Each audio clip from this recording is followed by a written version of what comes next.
Alright, so my name is DJ Frenzy, and for the most part, I just cater music in an artistic standpoint, in the sense of just constantly trying to put out a different scene, a different vibe, go with the crowd's energy, or whether it may be my energy kind of thing.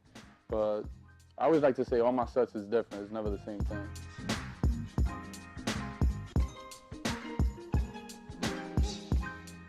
The crowd plays a lot as to how I start my set. Normally, I just start reading, kind of feeling everybody out, see what they're in the mood for. If they're already high and energetic, you obviously can't come in slow tempo. You gotta keep up with them and match up. So for me, a lot has to do with the crowd. I've essentially had sets where there's nobody there, so it does give me the freedom of opening up or whatever. But for the most part, the crowd is key.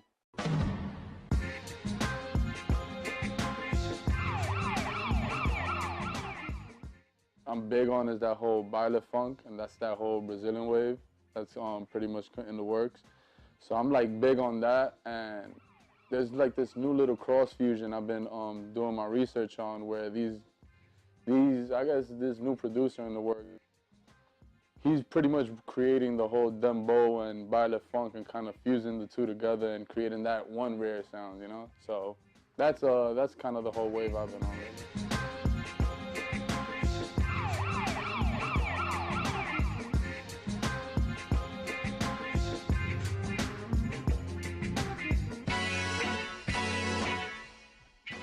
Music inspires me because it plays a huge role day to day in my life, and honestly in everybody's life. Like, I done had a 9 to 5, and in the work area there was constant radios going off playing music. In the shower, people getting ready to go out, whatever it may be, music is always around. So it's literally the soundtrack to my life kind of thing. I'm always around it. My friends are always involved with it. I have friends that make music, produce, artists, everything. So it's like, it's always been around my whole life. My father used to, well, he still does collect music, and back in the days would occasionally throw parties, for a couple of the people from the neighborhood and whatnot. So I kind of always grew up with that whole sense of wanting to take control of a room through music. Growing up, I would think that I would want to rap and all that, I tried doing that, but essentially it wasn't it. So I kind of just found where my niche was, and I kind of ran with that, and it was just providing vibes, setting the mood, whatever it may be.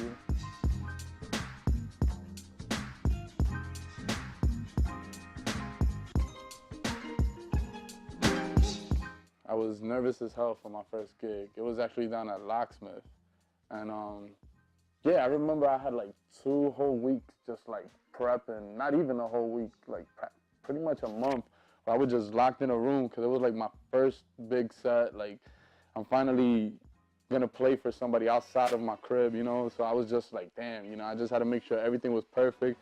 So I was literally just like stuck focused day after day, minute after minute. I think I was annoying everybody, sending them like different versions and like trying to get their opinion on my set, whether there was things that was missing or things I could do better kind of thing.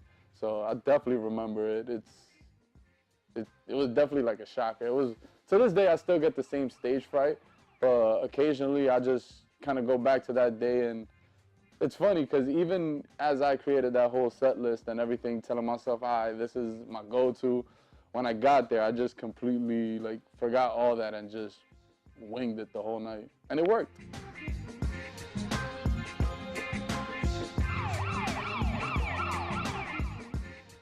Ooh, craziest nights, probably it'd be when I was DJing in LeBain. Middle of my set, there was just women walking around topless, going straight to the pool. It was totally I've been there before and I was used to it, like seeing it, but this time me being in control of the crowd and pretty much necessarily curating that energy was kind of a shocker there.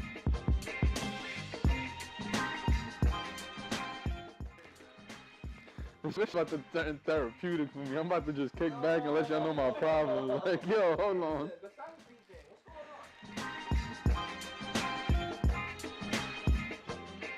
Request, I hate it. Word of advice, don't give DJs requests. 9 times out of 10, they're either gonna tell you they don't have it, or they might just look at you and just ignore you all the step of the way. So don't do it to yourself. Respect the DJ. Understand that it's a craft. People are generally going up there and they're providing an essential vibe, and curating a night of what they consist will provide a full energy.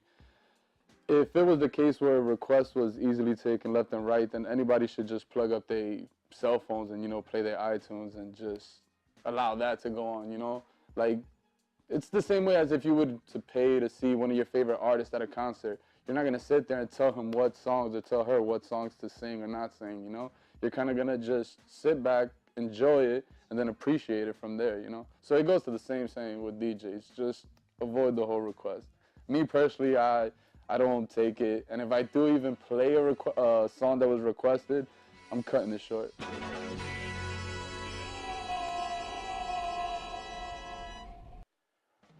Ooh. Music in the next few years, it's hard to say because music's constantly changing. I feel everybody's always trying to up the bar and kind of bring that new sound or be that innovator. So it's hard to say. I just hope that wherever it does go, it allows me to keep the crowd rocking.